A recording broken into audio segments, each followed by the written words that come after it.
When Ursula von der Leyen was made president of what is essentially the EU's government in 2019, you might have been forgiven for thinking that this was quite unremarkable. It could have been dismissed as just another turn in the cog of a political system which isn't well understood. On the surface, it was actually laudable. She was the first woman in the position and had a bold agenda for a European Green Deal. But much more laid beneath the surface. Her appointment was actually the culmination of a democratic revolution which had unceremoniously stalled. The months leading up to this were characterized by intrigue, maneuvering, and a battle for the future of Europe.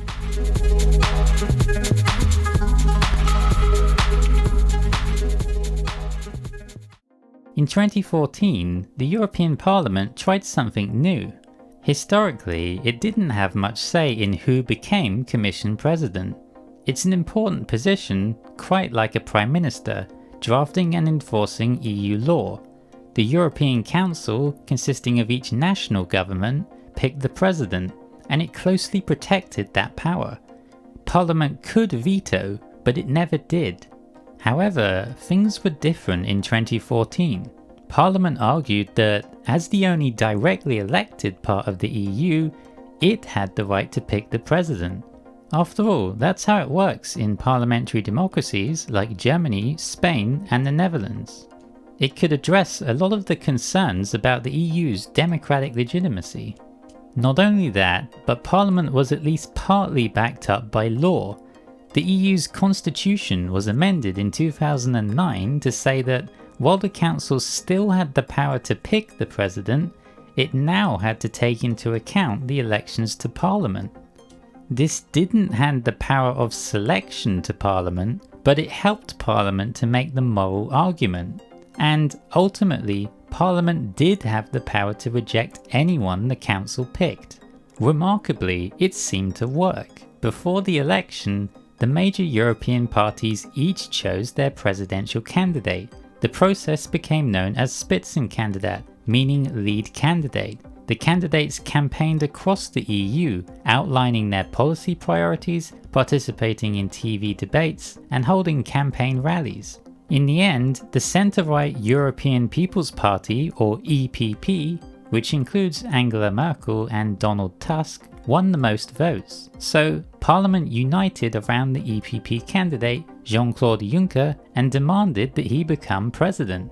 All but two of the national governments in the Council agreed to pick him, the exceptions being Hungary and the United Kingdom, and so the vote passed. Parliament gave its formal consent, and Juncker entered office later that year. But 5 years later, as the 2019 election approached, things didn't go as smoothly as before.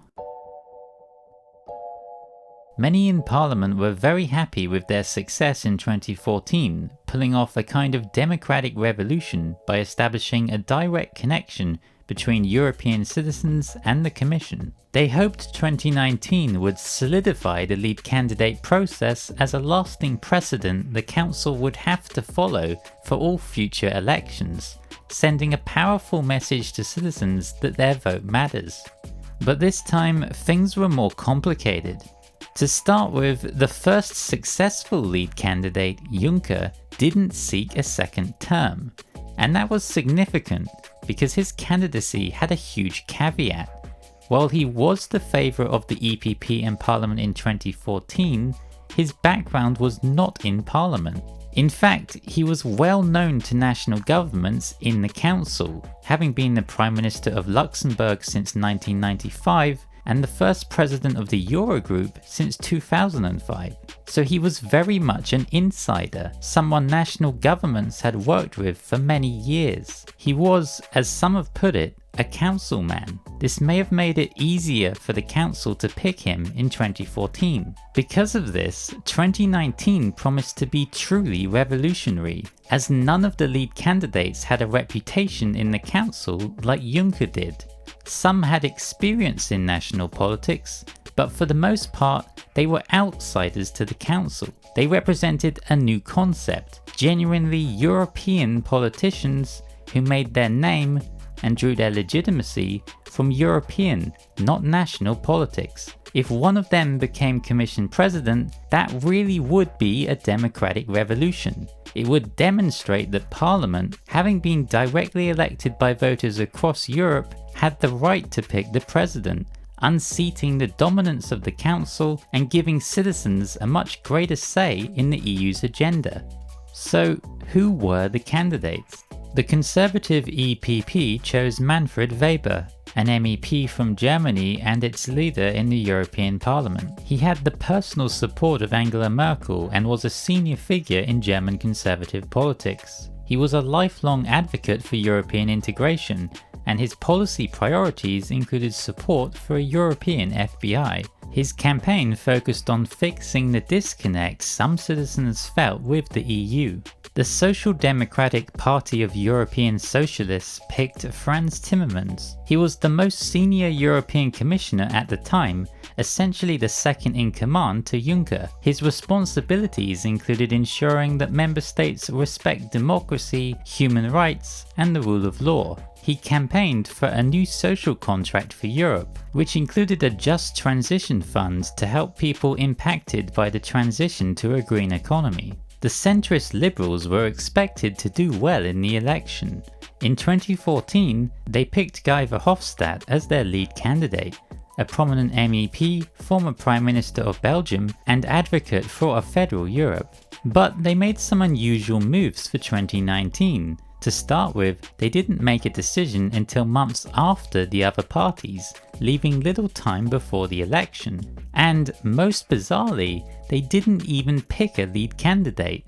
Instead, they picked 7 named Team Europe. Verhofstadt was one of them, but so too was Margrethe Vestager, a prominent European commissioner with a reputation for taking on big tech corporations. It wasn't clear which of them would become Commission President, nor whether they spoke for the party or just for themselves. Their campaign focused on liberal values of democracy, freedom, and openness. The lack of a liberal lead candidate may have undermined Parliament's attempt to establish the process as a lasting precedent for future elections. It meant that Parliament didn't speak with a single and clear voice, as it had done in 2014. This gave the Council room for manoeuvre to exploit differences within Parliament. Even today, it's still not clear why this happened. The Liberals championed the process in 2014, but now argued it was illegitimate without transnational lists. These lists would have empowered citizens to vote for a Europe-wide party alongside a national party, making the connection between lead candidates and voters clearer.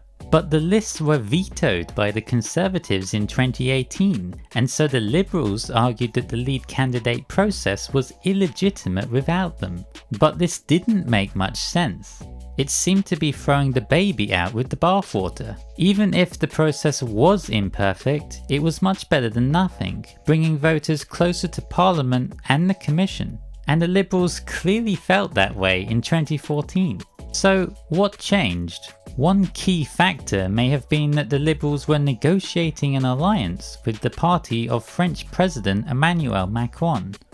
It was expected to win big in the Parliament election, but Macron was skeptical of the lead candidate process. Therefore, the Liberals may have relaxed their support for the process to secure the alliance. After the election, they formed Renew Europe, and Vestager emerged as the apparent lead candidate, although without the full backing of Macron and his allies. The Greens were also expected to do well in the election. They picked 2 lead candidates, Ska Keller and Bas Eickhout. They were both MEPs, and their campaign focused on demanding strong action on climate change. Their chances were very slim, but they contributed to the discourse. A number of smaller parties also put forward lead candidates. The European Conservatives and Reformists, who favour a minimal EU, picked Jan Zanderil, while the Party of the European Left picked Violeta Tomic and Nico Cue. In the end, while the Liberals' ambivalence may have been unhelpful, the lead candidate process seemed to have broad support across the political spectrum. In Weber and Timmermans, the two major parties had clear lead candidates, as did the smaller parties. And while Vestager didn't have that title, she seemed to be the lead candidate in all but name, in particular representing the Liberals in the main television debate. So, while the preparations didn't go as smoothly as in 2014, the lead candidate process was still mostly intact. The real problems began to materialize as the campaign came to a close and as the election results became clear. Even before the election, storm clouds were gathering on the horizon. The council met on the 9th of May in the Romanian city of Sibiu to address several topics, among which was the upcoming parliament election 2 weeks from then. Some national leaders endorsed the lead candidate process, with Germany's Angela Merkel saying she supported Weber's candidacy, and Austria's Sebastian Kurz suggesting it would be undemocratic to abandon the process. But a slew of other leaders were critical of the process. Macron reiterated his opposition, saying it was not the right approach and that he didn't feel in any way bound by it. His liberal ally Xavier Bettel of Luxembourg was even harsher, saying the idea was a mistake from the beginning because it was not accompanied by transnational lists. He said his voters didn't know any of the lead candidates, nor their policies. And it wasn't just Macron's allies who were critical of the idea. Lithuania's president, an independent unaligned to any party, suggested the process was unconventional. And to top it off, the council president Donald Tusk set an ambitious timeline, wanting an agreement within weeks, not months. He played a careful balancing act, saying that while the council had to respect the lead candidate process, it wasn't obligated to follow it to the end, and subtly acknowledged the skepticism of Macron and others. So, the council would take the lead candidate process into account, but wouldn't commit to fully respecting it, and would subject it to the pressure of a short timeline, which, in the heat of negotiations, it might well not survive. 2 weeks later, the parliament election was held throughout the continent. At first, Timmermans' Social Democrats performed well, winning big in his home country of the Netherlands. But as more results trickled in over the next few days, the picture became a lot more complicated. Both the Social Democrats and the Conservatives suffered substantial losses in other parts of Europe, with the Liberals and Greens surging in places like France and Germany. They were still the two largest parties, but together lost over 60 seats. That weakened their claim to the Commission presidency. Even more problematically, it destroyed their majority. Ever since elections to Parliament began in 1979, the two parties had enjoyed a majority between themselves. But now they needed the support of the Liberals and Greens, even more so because populists had made some gains which the mainstream parties wanted to contain. In a sign of how Parliament was struggling to come to terms with its new reality, it failed to present a united front following the election. It was only able to agree a declaration that it supported the lead candidate process, failing to say which candidate it preferred. This was in stark contrast to 2014, when it sent a clear signal to the council by uniting behind Juncker. In 2019, Parliament's indecision gave the council more room for manoeuvre. This left the lead candidate process at serious risk of being discarded, which became increasingly clear as the council met over the next few weeks. The council met for the first time after the election on the 28th of May for an informal dinner, but nothing substantial came out of this. The council simply instructed its president, Tusk, to consult with Parliament. The Parliament President, Antonio Tajani, said that the majority of parties supported the lead candidate process, but didn't say which candidate they preferred. Talks continued behind the scenes for weeks before the council held a formal meeting on the 20th of June. Despite the fiery rhetoric of Macron and others calling into question the legitimacy of the lead candidate process, the meeting did in fact focus on the lead candidates, in particular Weber. But despite the efforts of his supporters, it became clear that there was not enough support in the council or parliament to elect him. Social Democratic and Liberal MEPs, Portugal's Antonio Costa and Greece's Alexis Tsipras made clear they wouldn't vote for him, particularly due to his stance on austerity. It also didn't help that one of Weber's most vocal supporters, Kurz, couldn't support him because his coalition government in Austria had just collapsed. In its press statement to conclude the meeting, the council couldn't even agree on what it disagreed over. But there were indications that the lead candidate process could still be saved. Despite Macron's suggestion that all of the lead candidates had been eliminated from consideration, other leaders suggested otherwise. The Greek Prime Minister went so far as to say that Timmermans and Vestager, the candidates of the next two largest parties, had wide support in the council, particularly from Social Democrats and Liberals. Merkel, up to then fully supporting Weber, began to point in this direction as well, saying that Parliament could resolve the impasse by expressing a clear position which might not favour Weber. In essence, the Weber candidacy had likely come to an end at this point, but Timmermans and Vestager remained very much in contention. A few days later, a plan started to come together. Martin Schulz, the former MEP and Parliament President, reached out to Costa, who was negotiating on behalf of the Social Democrats. Schulz recommended that Weber become Parliament President, in exchange for Weber conceding the Commission presidency to Timmermans. Weber was initially reluctant, but after a dinner with Merkel and other conservative leaders, came around to the idea, seeing the Parliament presidency as an interesting role and better than leaving with nothing. With some of the key players on board, the task was now to win over enough support in the council. On the 28th of June, the leaders of Germany, France, Spain and the Netherlands were at the G20 summit in Osaka, Japan. They met on the sidelines of the summit and agreed to what would become known as the Osaka Deal. They felt confident that an agreement had finally been reached, particularly given that the leaders spanned the political spectrum, including conservatives, social democrats and liberals. But they would soon discover that they had made a fatal miscalculation in failing to bring the wider council on board.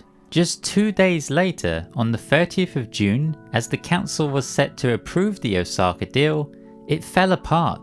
The start of the meeting itself had to be delayed for several hours as the leaders tried to recalibrate. By all accounts, this seems to be the moment that the lead candidate process finally died. There was a perfect storm of opposition to Timmermans, focused in two key groups. First, the rule of law group. One of Timmermans' key responsibilities as a European Commissioner was to safeguard democracy, human rights and the rule of law in member states. He would highlight failings and call for improvements. Hungary, Poland, the Czech Republic and Slovakia had a lot of failings and so were often criticized by him. They had a history of cooperation with one another, known as the Visegrad Four, and faced with the prospect of one of their strongest critics leading the EU executive, they refused to support him. Hungary's opposition was unsurprising. It had opposed the previous Commission President in 2014, but the refusal of the other three was a significant setback for Timmermans. The second group were conservative rebels. Merkel was perhaps the leading conservative figure, and she fully supported the plan to pick Timmermans. But it soon became clear that even her influence had limits. Many conservatives were uncomfortable with supporting a social democrat and refused to support anyone other than Weber or another conservative. Antonio Tajani, a senior conservative MEP, even went so far as to say it would be impossible for conservative MEPs to support a social democrat because it would be against the will of the people. If it were only one of these groups, Timmermans might have been able to survive with enough votes from others, but with both, a majority wasn't possible. The problem was further compounded by the fact that, despite the council becoming the scene of more frequent disagreement in recent times, it still instinctively sought consensus, even if a vote could be won against significant opposition. Even Merkel, otherwise committed to the lead candidate process, didn't want to burn too many bridges. For a moment, the council was in gridlock. Neither Weber nor Timmermans had clear support in the council or even in parliament. Worse still, there didn't seem to be any support at all for any of the other lead candidates, most notably Vestager. One senior conservative suggested that there was no need to rush a decision. Theoretically, negotiations could continue for months, particularly given that a new commission president doesn't take office until December. But the council wanted a rapid resolution. Perhaps they wanted to move on to more substantive issues, or wanted to avoid giving Parliament time to outmaneuver them. Whatever the reason, they were set on picking a president by the end of the meeting. They considered a wide variety of candidates, even at one point considering Leo Varadkar, despite his desire to remain as Irish Prime Minister. Eventually, they settled on Ursula von der Leyen. She was a close ally of Angela Merkel, having been a German minister for over a decade. Not only that, but her role at the time was defense minister, which made her well known not just in Europe but around the world. In fact, her work in defense had enabled her to develop good relations with countries like the Visegrad 4, something which was lacking for Weber and Timmermans, and had undermined their chances. And, notably, she would be the first female commission president, something the council was keen to stress. But it was a risky move. While Parliament hadn't yet presented a united front to the council, it wasn't pleased that all of the lead candidates had been eliminated. Many MEPs felt that they had been blindsided, and made clear that they weren't willing to simply rubber stamp von der Leyen. She took this very seriously, meeting with the MEPs of each party, listening to their priorities and addressing their concerns. She pieced together an expansive policy platform, including a Green New Deal and commitments to social policy and the rule of law. This, she hoped, would secure the support of the mainstream parties, the Conservatives, Social Democrats, Liberals and Greens. In the end, she just about made it over the line, only 10 votes away from defeat. The Greens and some Social Democrats didn't vote for her. It was a close call, but ultimately, Parliament wasn't prepared to put up a fight, and decided to put its faith in the policy platform that von der Leyen promised. So, what should we take away from this?